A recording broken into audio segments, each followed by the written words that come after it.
One of the most popular videos here on my channel is how to record a song in Presonus Studio One, an absolute beginner tutorial. Today's video, I'm going to be doing an expanded and updated version of that video using Presonus Studio One version 6. This video, doesn't matter what version of Studio One you're using, whether you have the artist version, whether you're running versions 3, 4, or 5, or 6. Everything I'm covering in this video is how to record and how to mix and export your song for the world to hear. I've got an original song that I've written just for this video. It's going to feature vocals, acoustic guitar, drums, bass guitar, and electric guitar. I'm going to show you every single step of the process. One of the most common comments I get on that video is how thorough and also slow moving my information is. So I really hope this is helpful to you, especially if you're a beginner out there, or if you're just someone that needs to refresh some of the basics. My name is Chris Green. This video is going to be quite lengthy. I only ask that you hit the like and subscribe buttons so that YouTube will push this out to even more people. Hope this is beneficial to you. Now let's get started recording a song in Presonus Studio One version 6. To hit that button called subscribe. If you don't mind me asking, I'd like to take the chance to see if you would kindly oblige. Just hit subscribe and maybe like, so this video can have a chance. The algorithms dance. Hit subscribe. First thing I want to state is that you do not have to have everything that I use in this video. The drum set I'm using, the cymbals I have, the guitars I have, pedals, all that stuff is really secondary to you recording your song. Whatever instrument you're using and probably whatever microphone you're using is probably going to be just fine for your needs. I do have some videos on my channel that make recommendations if you want more information on that stuff. A quick technical overview. I am using a Windows PC for this build. You can also be using a Mac. If you have Studio One, it'll work on Windows and PC. But I'm using a Windows machine with an RME Babyface Pro FS. This is simply a 2-channel USB audio interface. So whatever interface you have, basically that's letting you plug your guitars or your microphone directly into your computer. Most of the time you're going to have some sort of USB or Thunderbolt audio interface. I trust you already have an interface. If you need more information about interfaces, microphones, any of the technical stuff, I do have a lot of videos on my channel that you can check out later. But just know that I'm using a Windows PC and I've got a USB 2-channel interface. The main components of an interface are inputs and outputs. The inputs are how many microphones or how many instruments you can plug into your actual box. The outputs are things like your headphone outputs, which I'll be using a lot in this video, or if you have studio monitors or speakers, you probably have what's called a main output. I won't be using the speakers for this video. I just have what's called in-ear monitors. So these are the Shure in-ear monitors. These are just single drivers, nothing fancy, but especially when I'm recording drums, I like to use in-ear monitors because I don't have to worry about noises coming outside of my headphones. You may see me use this when it comes to recording drums. These are just some gun mufflers that I use on top of my in-ears. So I'll put the in-ears in my ear and then I put the mufflers on top. It just basically isolates the sound so I can hear specifically what the microphone is hearing, and I can keep noise from leaving the headphones and getting picked up by the microphone as well. The last technical thing I want to mention is that I am using a second audio interface called the Sapphire Pro 40. The Sapphire Pro 40 is normally a FireWire interface, but I'm using what's called the optical out or the ADAT out so that I can expand the amount of inputs that I have. When it comes to recording drums, guitars, vocals, all that sort of stuff, I need as many channels as possible. You can get by with just 2 channels like my RME interface has, but if your interface supports what's called ADAT or optical in, you can actually expand your 2-channel interface. So now it's as if I have a 10-channel audio interface. Now let's jump over to the computer monitor. When you open up Presonus Studio One, you need to make sure that your setup tab, you make sure that you see your audio interface clearly. Here I have what's called the Fireface USB. That is actually the name for my RME interface. If you click right here, it'll bring up a window Under audio device, you want to make sure that your interface is listed. As you can see, there's some different audio interfaces there as well. Make sure your audio interface is selected and then just hit OK for now. Now we're creating a new song, so I want to go up to where it says new. Go ahead and click. Now it's going to ask if you want to use a template. If you're new to Studio One, you probably don't have a template already, so just leave that section alone. I'm going to go over to name the song, and I'm going to call this YouTube song. We'll get to that in just a minute. The original song I've got for this video, it's not exactly going to win any Grammys, but wanted to have something a little silly for you. So YouTube song is the name of the song, and then it's going to ask me where do I want to save the song at. This is very important. Where are you saving your files and information? Now, this one has a drive named K, so if you scroll down after you click this dot section right here, click these 3 dots. So you can browse, pick a folder or an external drive, like I have one called Studio 1 terabyte. I'm using that one. I'm going to select that folder. So all of the tracks, all the song documentation, everything is going to be stored in my external drive labeled K. If you're using a laptop or you just want to use the internal drive on your computer, you can go in here and you can select your My Documents folder. That might be a good spot. Or you can create your own folder and call it My Studio One Songs, whatever you want to do. Sample rate. For today's video, I'm going to stick to 48 kilohertz. Okay? The higher the sample rate, then technically speaking, the better quality your song is. But just know that most of the stuff that we perceive when it comes to sample rate, most of the CDs you grew up on in the 90s or early 2000s with, they ran at 44.1 kilohertz, okay? So if it's good enough for the Backstreet Boys, it's probably good enough for us. I'm gonna keep this at 48 kilohertz. Also worth noting, if you are using ADAT or optical in, the higher your sample rate, the less channels you have available. If I decided to record at 96 kilohertz, I would not have 10 inputs. I would be limited to more like 4 inputs as well. So I'm gonna keep it at 48 kilohertz and that'll be fine, okay? When I'm done with that, I'm gonna hit the OK button, and now I'm met with a fresh window here on Presonus Studio One.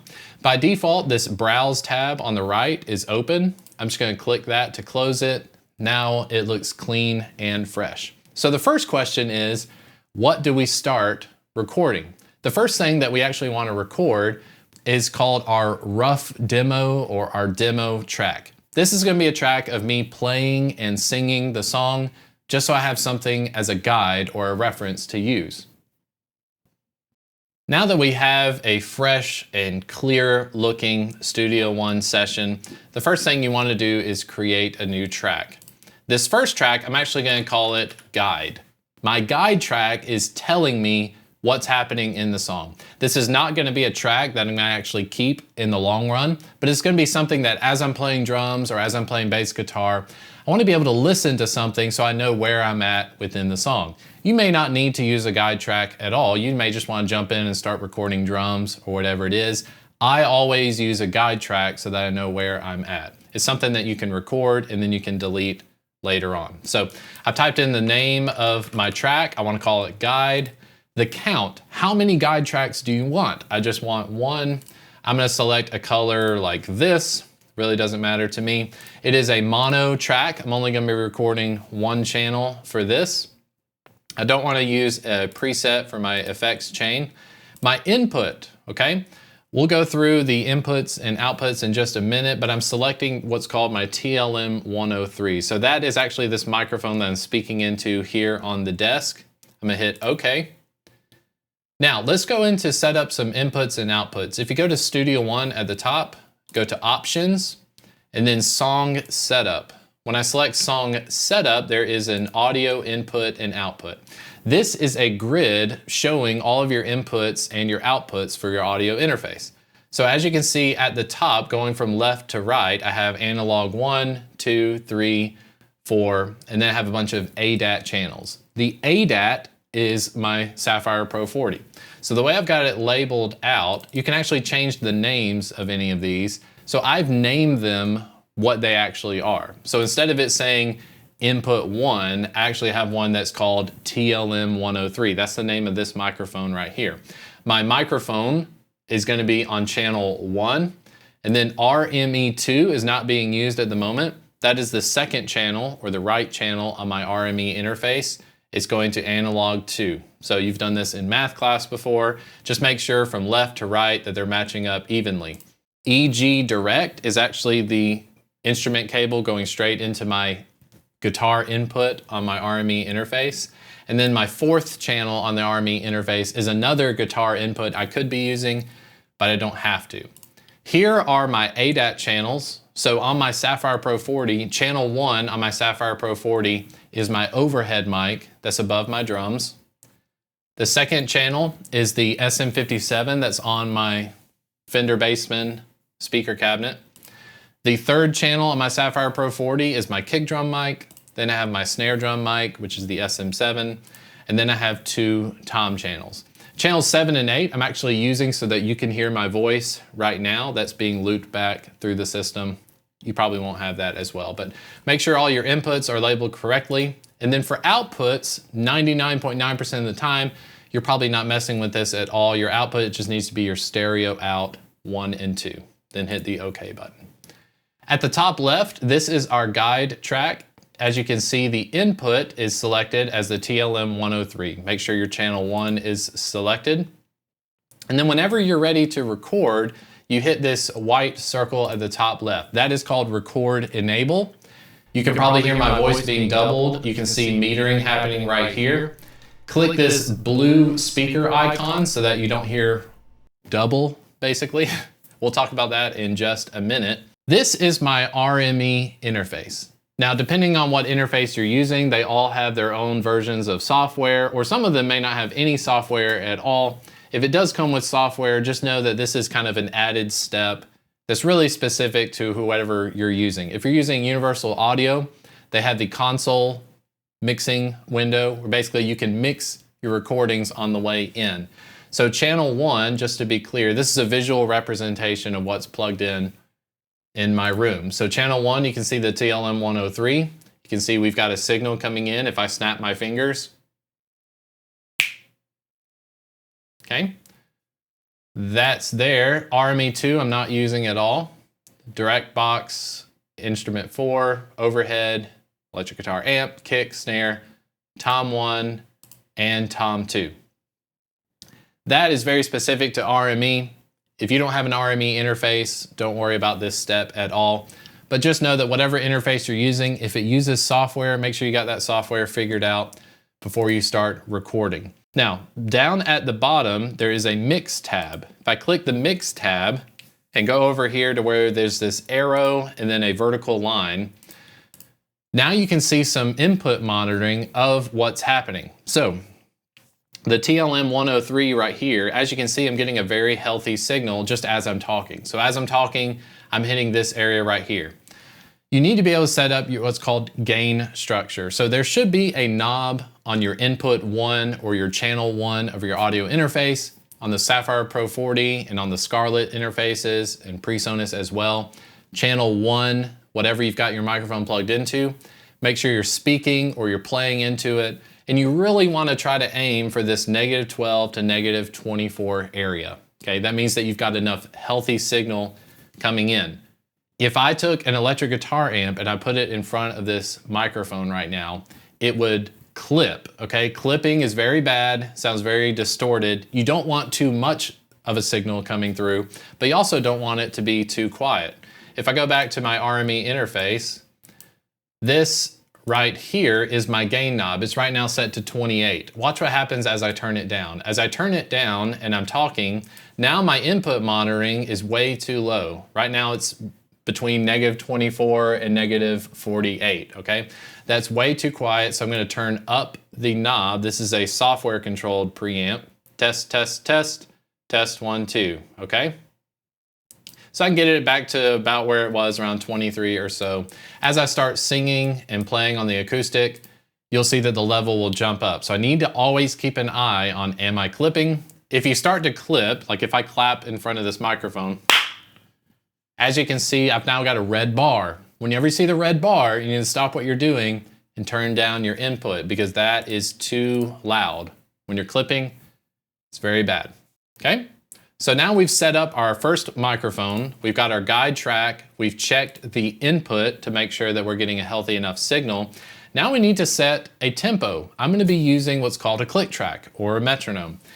Down here at the bottom, you'll see this little metronome, or you can hit the C key on the keyboard, turns blue, okay? So C turns it on and off. When I have the click track on, right now the tempo is set to 120, okay? So I'm going to pull up the song. So here's a little note I've made, and this is a YouTube subscribe song, okay? So made this up, nothing crazy fancy, but what I want to do is figure out what's the tempo of this song. So I'm singing the song to myself in my head. I'm gonna tap out the tempo. If I go down here to tempo and I start clicking along, notice it changed from 120 to now it's at 76. So I'm gonna go ahead and put my in-ears in. All right, now I've got my headphones in and I wanna check this tempo. So I'm gonna make sure that my metronome is on. I'm gonna hit the C key till I see blue. And it's set to 76. I'm gonna hit the space bar and listen to what you hear.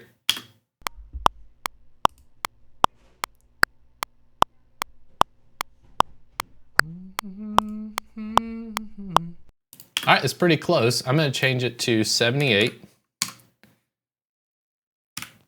I hit the spacebar again.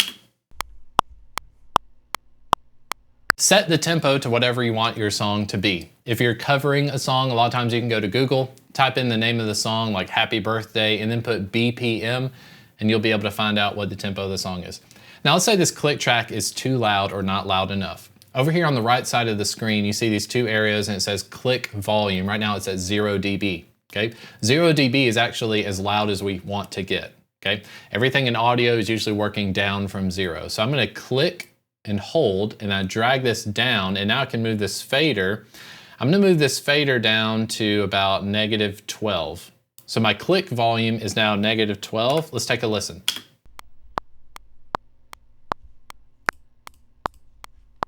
Sounds a lot better, okay? That's not piercingly loud, okay? So make sure you adjust the volume of your click before you start recording, because it's no doubt gonna be too loud.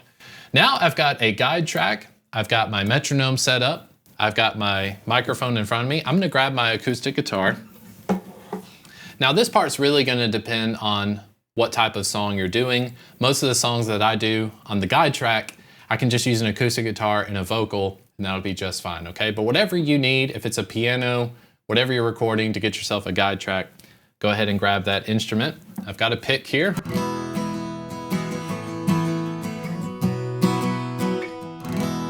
All right, making sure as I strum the guitar that you can hear it.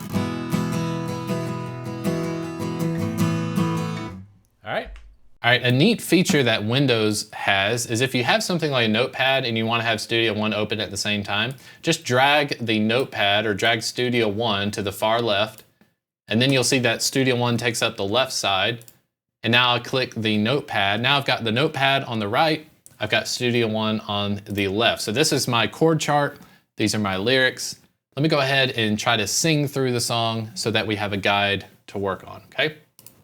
So I'm gonna select Studio One, and I'm gonna hit record, and let's see what happens. 1, 2, 3. 96% of those that watch my videos have yet to hit that button called subscribe. If you don't mind me asking, I'd like to take a chance to see if you would kindly oblige. Hit subscribe, maybe like, so this video can have a chance. The algorithms dance. Hit subscribe.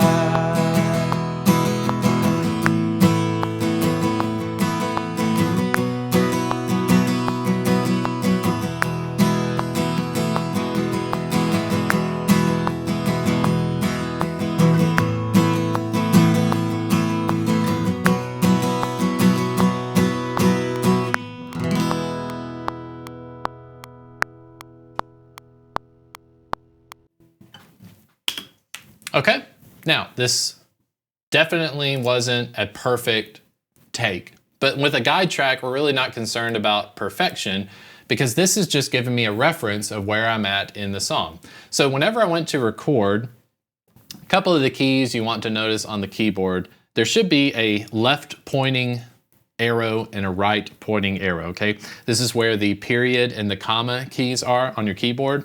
Make sure you're familiar, especially with that left pointing arrow, because if I click anywhere up here in this timeline region, you can see this vertical bar, okay? This is telling me where I'm starting in the song. So if I click right here in the middle and I hit spacebar, so this video can have, okay? Hit the spacebar to hit play, but anywhere you select, if I click up here, any of these measures, this is measure 7, measure 8, measure 9, I can hit spacebar. See if you would kindly oblige. Okay, hit spacebar to play and to pause, but if I hit the left arrow, watch what happens to our little vertical bar. Now it goes to the very, very beginning, okay? So that's a very useful one to learn about. So now I've got the layout of the song. This is my guide track. Whenever you're ready to record, just hit that white circle and it'll start recording. So here's an added step where if you're an organized person or you really like knowing where you're at even more, on the top left of the screen, you can click these horizontal bars, click the button that says Arranger. Now I have an Arranger tab open, and below my little timeline, if I hit spacebar here, okay, as you can see, I start the song on measure 3. So if I double click, now it says intro. So wherever you double click, it will add these little arrangement sections, okay?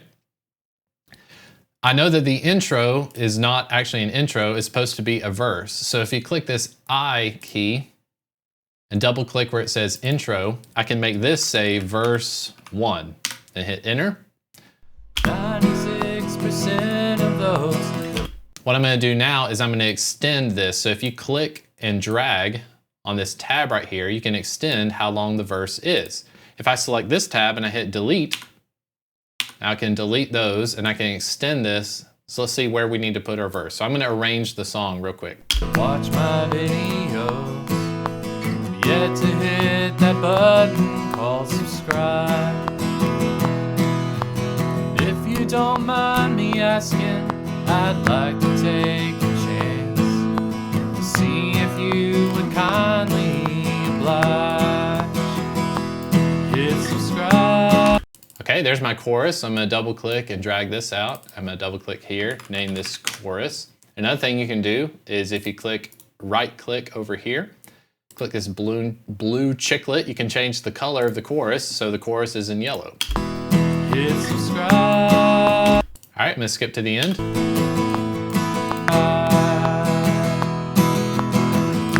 So my chorus ends right here and I have what's gonna be an instrumental or a solo section. Hit subscribe. All right, and this solo goes all the way over here. I call this solo. I'm gonna right click this and make the solo section kind of pink, okay?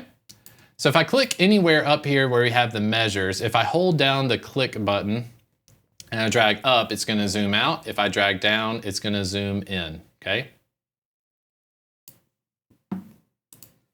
Now we've got a guide track. I can set the acoustic guitar down. Now it's time for us to record some drums. Now for recording drums, I'm gonna grab those silly looking gun mufflers and put these on. I'm gonna go back to my RME interface, overhead, kick, snare. I'm gonna go ahead and unmute these so I can hear them in my ears. I'm gonna step over to the drums. I do have a lapel mic inside my shirt going to the camera. So right now I'm gonna mute this TLM 103. I'm gonna play some drums. So if I hit the plus button right here, I need to add our drum tracks. So the drum tracks are gonna start with overhead, OVH. I'm just gonna go ahead and add 6 of them. I'll explain why in just a second. I'm gonna make it red. And I'm gonna start with the overhead channel. So if I hit OK, now it's giving me 6 channels. Of course, they aren't all called overhead, so I'm gonna change this one to overhead. Just double click the title. This one's gonna be kick. If I hit the tab, it goes to the next track. I'll call this one snare. I'm gonna hit the tab key, tom 1, tab, tom 2. and I don't need this one down here. So I'm going to right click and then remove track. Now I need to assign the input so that Studio One knows what I'm recording. Go up to the guide track. You want to disable recording for this. Go to overhead, click the white button to enable recording. I'm going to change the input so it's overhead. Kick drum, I'm going to enable recording. I'm going to change this to kick. Snare drum, I'm going to enable recording. I'm going to change this to snare. Tom 1, I'm going to change this from overhead to Tom 1. Tom 2, enable recording. Tom 2. So now I've got 6 drum tracks. I'm going to move over to the drums and we're going to record some drums on top of this. I'm going to hit the arrow key to go back to the beginning and make sure I've got my metronome is on. Step over to the drums. 1, 2, 3.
All right, so now we got the drums recorded. Again, just a silly song. You can make whatever recordings you want to do. I'm gonna hold shift, select all of these, and I'm going to remove the record enable function because now I'm done recording drums and it's time to record bass guitar. So I'm gonna grab my bass. So here I've got my bass and I've got a guitar cable. This one's going straight into my interface. I do have an amp, but just to show it for the sake of the video, I'm gonna be recording direct. When you're recording direct, you just wanna make sure your interface has the guitar input selected or instrument input. And with most of the modern interfaces, you can plug the guitar cable straight into channel 1, straight into channel 2, or if it's like the RME, it probably has a dedicated input specifically for recording things like guitar. So I'm gonna go up here to plus, I'm gonna add a track. I'm gonna add the bass guitar. I want one bass track. This one's just gonna be a purple color.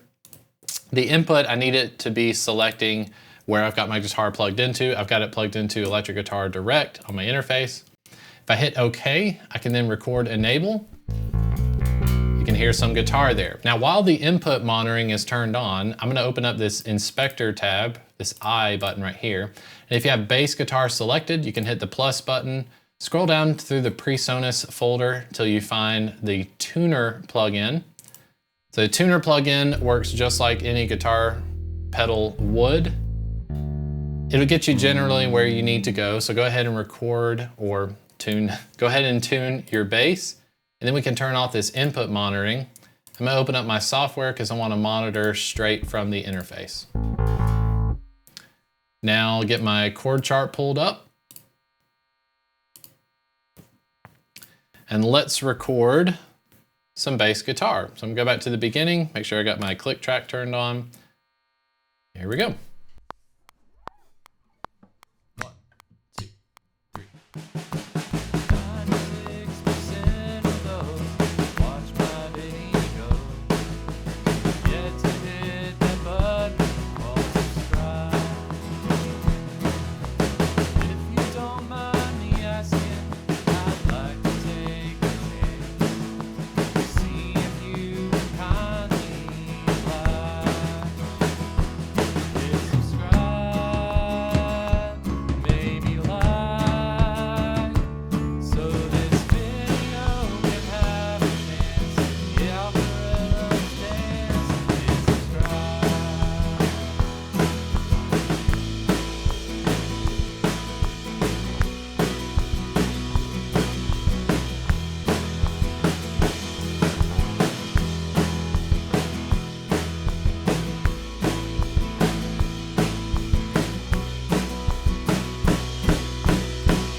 All right, next I actually want to re-record my acoustic guitar because last thing I recorded was the guide track. I'm going to go back to my interface.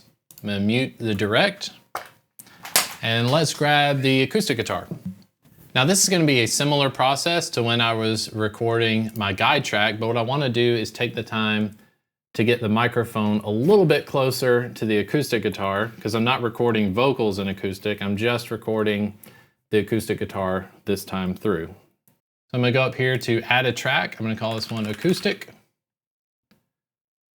And change the color to yellow, just like an acoustic would be. And I've got TLM 103, which is my first channel selected. I'm going to hit the record enable, turn off the input monitoring. Now it's time. Imagine this might be too loud. Looks pretty good. Okay, so now we are recording just the acoustic guitar. Get my chord chart pulled up.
While we got everything set up, I want to go ahead and get the vocals out of the way. This is not my favorite thing to do, but just for the sake, I'm going to use the same TLM 103, same channel I was using for the acoustic guitar. I'm just going to call this one vocal. Who knows, we might even do some harmony stuff, but let's do a green channel, TLM 103, hit OK. Now what I'm going to do is I'm going to mute the guide track because as far as I'm concerned, we are done with the guide. I don't need the guide track anymore. We've got the drums, bass, acoustic guitar recorded. Only thing left to do is the vocal and electric guitar. So why not go ahead and knock it out? So let's record some vocals. 96% of those watch my video. Get to hit that button called subscribe. If you don't mind me asking, I'd like to take a chance to see if you would kindly oblige. Just hit subscribe and maybe like, so this video can have a chance.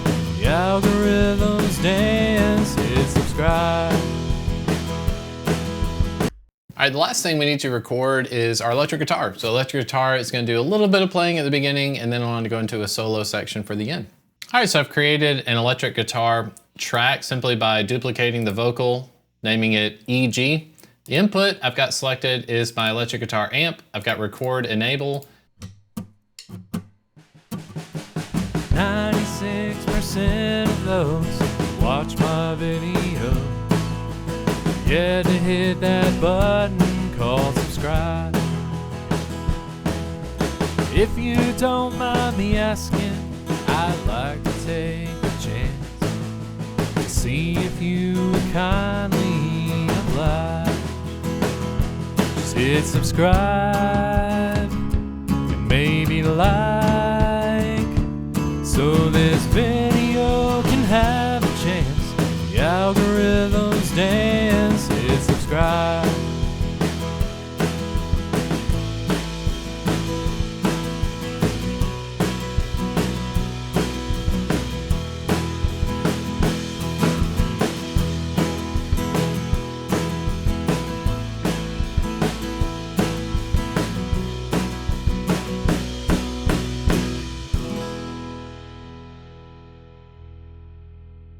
All right, something you may find yourself wanting to do rather than just re-recording over and over and over again is on this electric guitar 2, when I'm supposed to be doing some noodling. I like everything up until I get to the solo. Well, rather than just re-recording the entire track, above the measures here, if you click and drag where it's got this pencil, you're affecting what's called the loop region. So the loop region, I'm gonna set this to be everything that I want to re-record specifically. So if I select a little bit of the chorus, and I click and drag all the way through to past the end of the song, I can hit this icon down here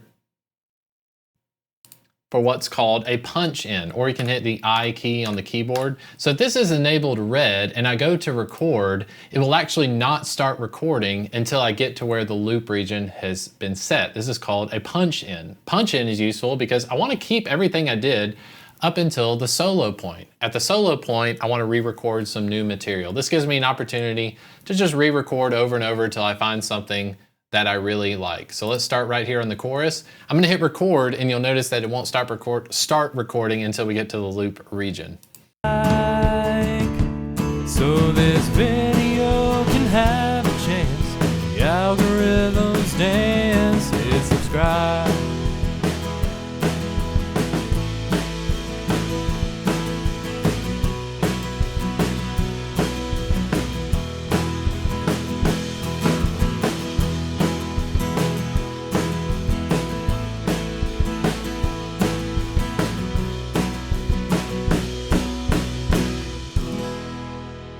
All right, so at this point, we've got all the tracks recorded. The last thing left to do is to mix the song. Now, I'm not gonna spend too much time mixing. I do wanna show you some general things that you can be using, especially with the built-in plugins to Studio One.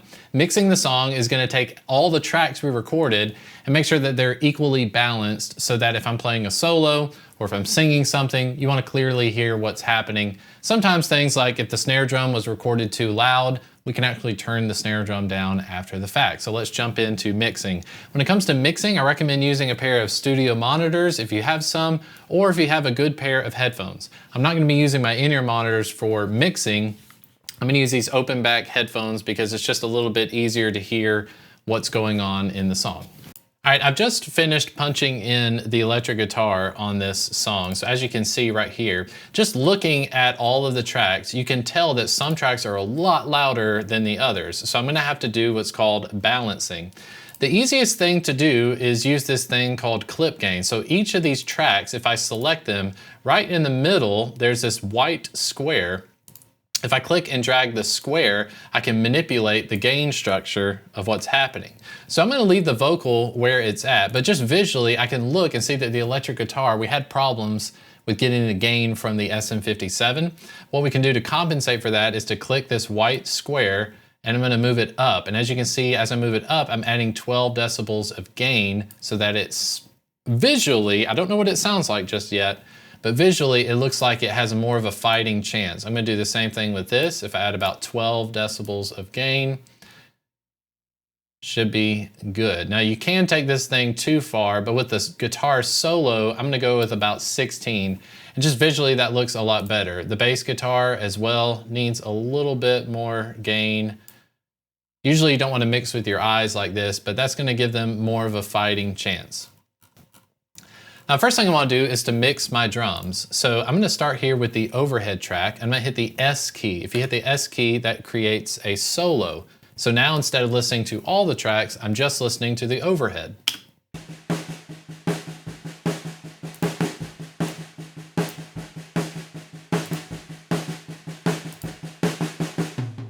So down here at the bottom, you can see all of my faders. I've got the mix window open, so I'm looking at all the faders just like you'd be looking at a console if you were mixing this live.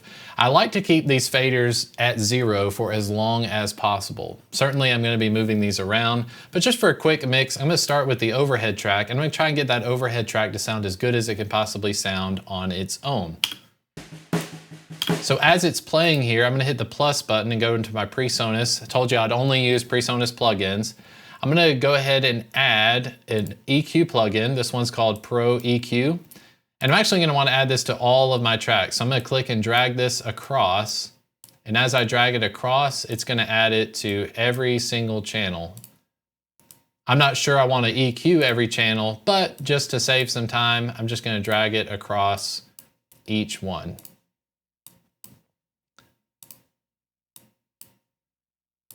So whenever we're EQing something, we're just listening to the balance of frequencies. Do things sound too thin or too harsh?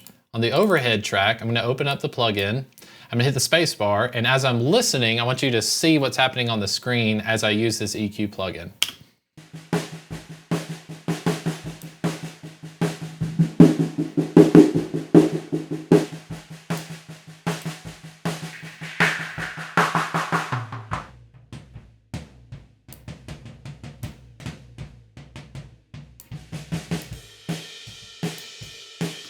Okay, so what I've done is I've added a low cut filter. That's usually the red one on Presonus Studio One. There's not necessarily that low end information there, but I want to be able to save as much headroom as possible. And it's just a good idea to roll off some of those low frequencies so they don't add up. This stuff isn't usually perceivable by most people, especially if you're listening on a phone. You're not really going to hear a lot of this stuff.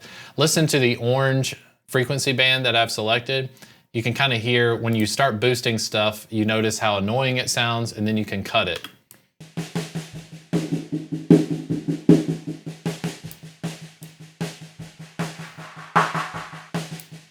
Okay, for an overhead sound, I really want that crispiness. I want overheads to sound crispy because most of the time I'm using that as my cymbals and some of the attack on the drum. So I think that sounds pretty good. I just need to introduce another track.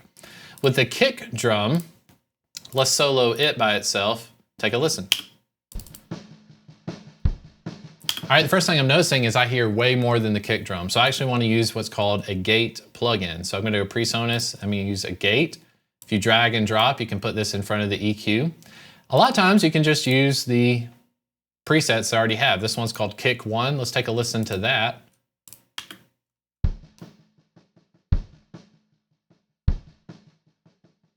All right, that's fine. It's doing okay. I want to hear only the kick drum, but I feel like it's cutting off a little bit of the attack on the kick drum. So I want this release to be a little bit longer. I'm gonna mess around with the threshold to see what I can get away with.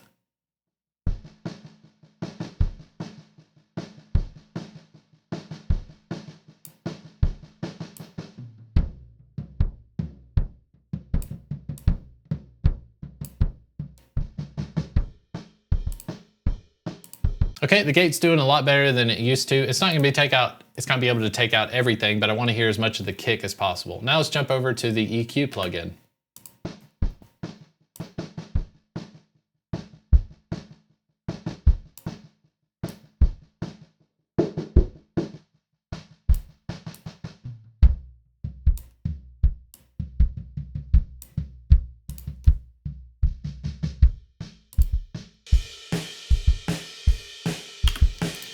Now with the EQ plugin, I'm trying to cut out as much of the snare drum as possible. The mid-range frequencies are not very friendly with the kick drum. I mainly want the kick drum to be low and I want it to be a little crispy on top. If I pair that now with I have the overhead and the kick drum soloed, you can hear those two together.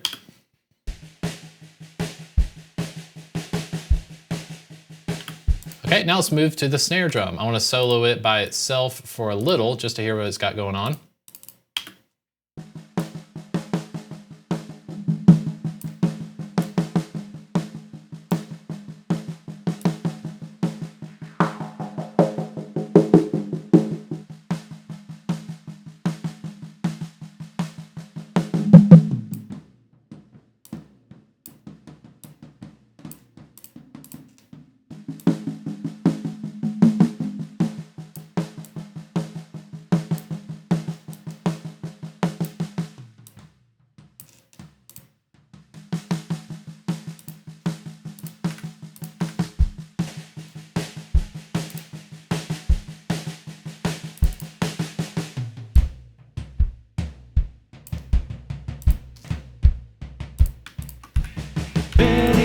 All right, so now we've got the toms. I tell you what, I'm gonna actually mute these tom mics. And let's just hear what it sounds like with the overheads, the kick drum, and the snare drum. So if I select these and solo them, now's the part where I wanna turn the fader down on the overheads because I like the sound coming from it, I just need a little bit less of it.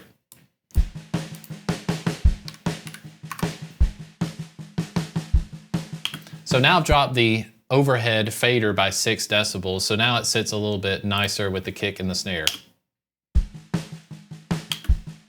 And then one thing, when I'm writing on the toms during the chorus, let's see how it sounds without the tom mics on.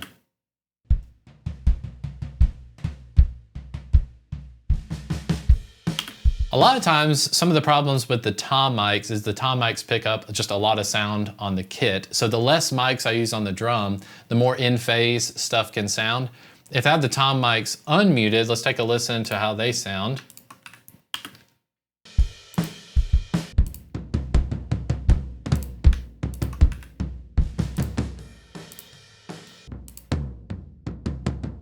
So I'm gonna take this floor tom here, I'm gonna move it to the right 40. So if you click here, you can type R40, and you can see it pans it to the right. I'm gonna take the high tom, move it to the left 40. So let's hear what that sounds like.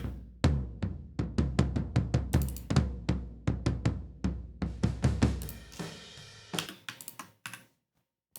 right, so let's listen to the drums by themselves.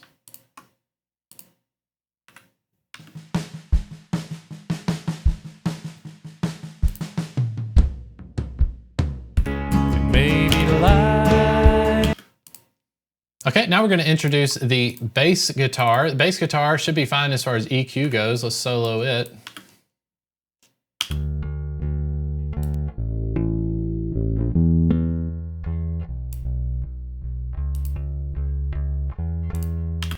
We always like to compress the bass guitar, so I'm going to add a compressor plugin. I'm just going to see what happens with the preset. If I go to guitar, bass guitar, let's see what that sounds like.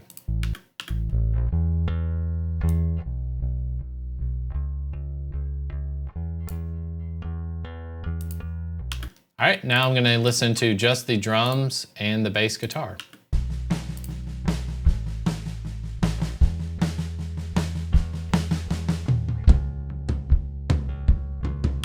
Sounds pretty good. Let's move on to the acoustic. I'm going to unsolo everything but the acoustic. Let's take a listen.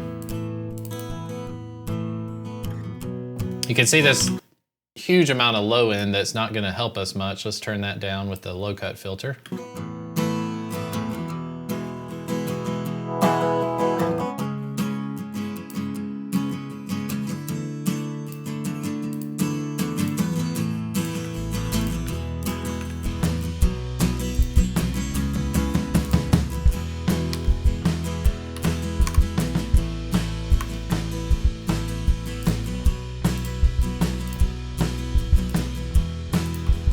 All right, I haven't used any buses yet, but if you select all these tracks, let's select all the red tracks, and I right click, I say add bus for selected channels. A bus is basically going to filter all these drum tracks are going into one place called a bus. So now if I take this drums bus channel, if I solo the drums bus, now I'm isolating just all of the drums. From the drums bus, you can create a bus for that channel. You can call it music. So let's go from the acoustic or the bass guitar. I'm gonna go to the music, and acoustic goes to music. So buses are kind of like filters along the way. So I'm starting with all these drum tracks. They're going to the drum bus, and the drum bus is going to the music bus. The music bus will go to the mix bus, and so on. You can add as many as you want. They're just all being filtered down into what's called the mix bus. Acoustic guitar and bass are just fine. Let's go to the electric guitar. We'll save the vocal for just a little bit. Unsolo these.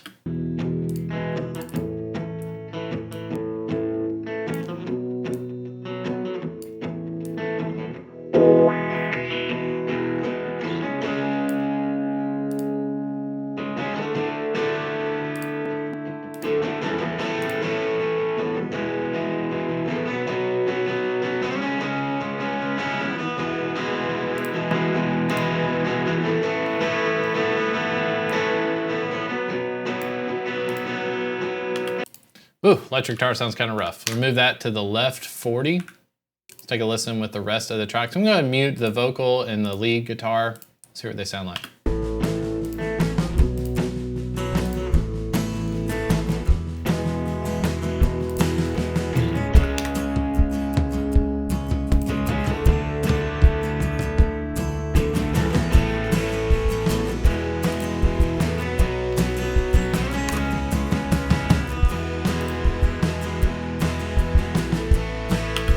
Sounds pretty good. Now let's listen to the electric guitar that's doing our solo.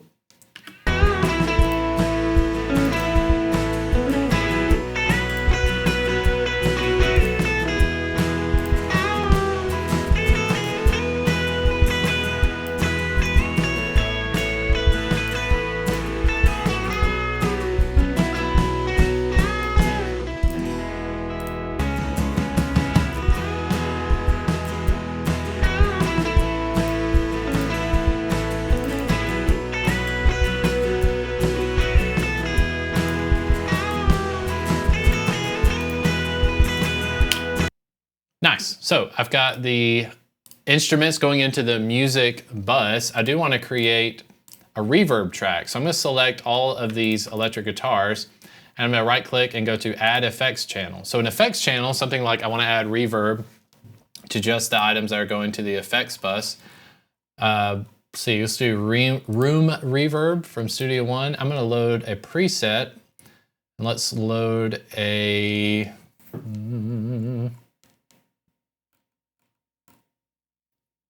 Let's try this Cold Cellar, see what it sounds like.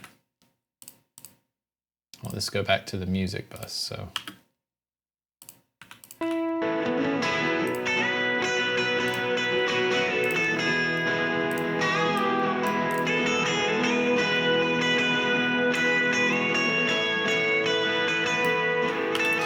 So as you can hear, underneath what's called sends, you can hit the plus button, and now it's got effects 1. I can rename the effects 1 and call it reverb. And reverb is being sent to the music. So you see how it can get quite out of hand. And anything else? I think the acoustic guitar, I can send some of that to the reverb as well. So let's take a listen to those.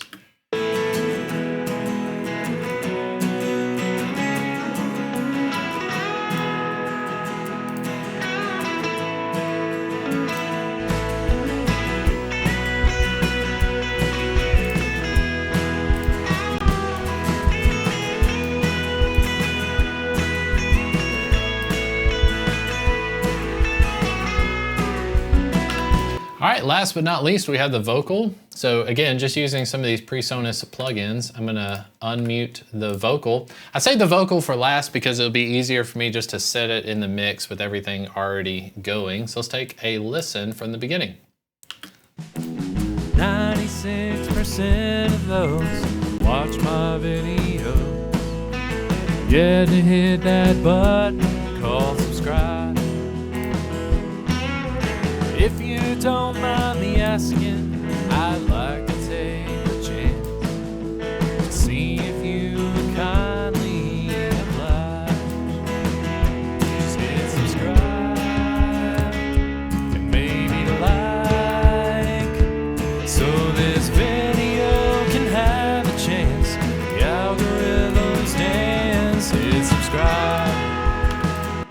6% of those watch my videos, yet to hit that button called subscribe. If you don't mind me asking, I'd like to take the chance to see if you would kindly oblige. Just hit subscribe and maybe like, so this video can have a chance. The algorithms dance. Hit subscribe. Yeah, to hit that button called subscribe.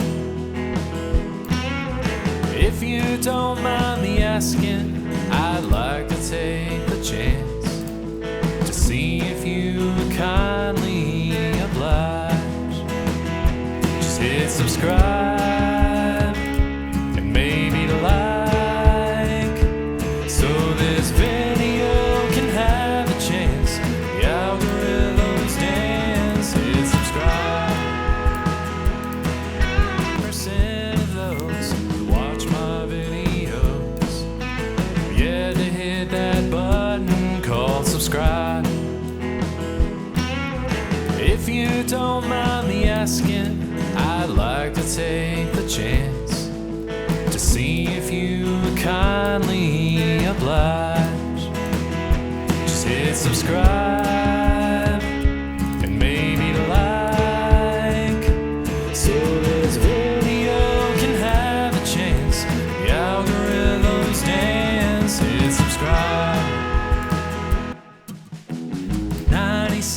90% of those who watch my videos yet to hit that button called subscribe.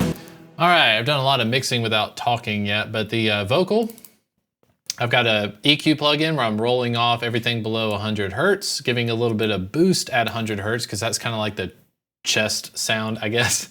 Taking out a little bit of the honk in the mid-range and then adding a little bit of brightness. Following it up with a compressor plugin. So the compressor plugin is going to smack down some of the peaks and things that are a little too loud. The de-esser plugin does what it says it does, is taking out some of those S's. And then the second compressor I've got is just slamming the vocal even more to make sure that it tries to sit where it's at since it's being a little bit dynamic. I added another effects channel that's a reverb, and the reverb's going to be sent to the mix channel. And I want my vocal to go to the mix channel as well. So if I solo the mix bus, you should just hear all the tracks together. Hit that button called subscribe. If you don't mind me asking. Okay, so now on the Presonus plugin folder, on the mix bus, I can add what's called a limiter. A limiter is just gonna make sure that we're not clipping. I'm gonna roll the ceiling back about a decibel, see if it's doing any work there. If you don't mind me asking, I'd like to take the chance to see if you kindly oblige. Just hit subscribe and maybe like, so this video can have a chance. The algorithms dance. Hit subscribe.